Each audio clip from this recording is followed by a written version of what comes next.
what are the top 4 motivators for a new home buyer to buy a house? So, according to the 2022 Millennial and Gen Z Borrower Sentiment Report from Maxwell, over 50% of millennials and Gen Zs plan to apply for a mortgage in the next year, and here's what they said about why they're looking to buy their house. 95% of Gen Zs and millennials believe that the cost of renting is too high. We've seen the rate of rentals skyrocket, especially here in Bakersfield and actually all across the country. Rents are just so high compared to what the normal cost of owning a home is. Now, the cost of owning a home has gone up quite a bit as well, but rents are even outpacing that because it's just being hard to find a house to buy. It's being hard to find a place to live. Demand is so high because we have all these people. We don't have as much housing as before. So 95% want to buy a home because they believe rent is too high.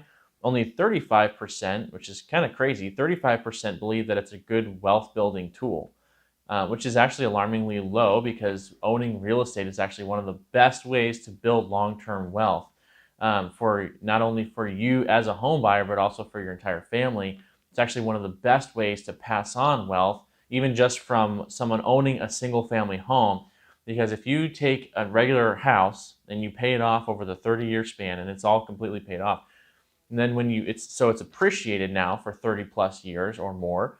And now, instead of having to pay an inheritance tax, which you would have to if it's just cash or if it's some other type of thing, once you pass away, then the real estate actually adjusts for the capital gains tax when it transfers to your children. Now that whatever value the house was when it transferred to your child, that's now considered the new cost basis. And so if they go ahead and sell it right away, they don't actually have to pay the capital gains taxes from when you bought it. The difference between when you bought it and sold it, it adjusts when you die. And when you pass it on, then they can sell it and make all that money. Or they can keep it and continue to live in it. It's one of the greatest wealth building tools that we have available.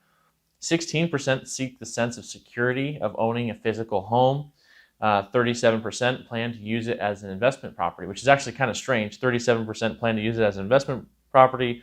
35% believe it as a wealth building tool. So apparently 2% of those people are planning on a losing investment.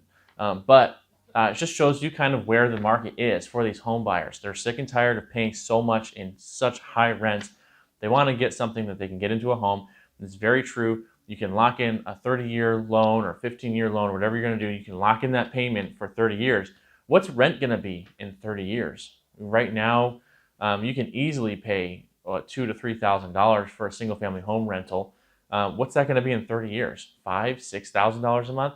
You can lock in a mortgage for $2,500 or $3,000 a month, and that's going to stay the same for 30 years. You're going to build the equity. You're going to take advantage of the appreciation. You're going to get the tax benefits. If you use it as an investment property, there's even more advantages that come with that.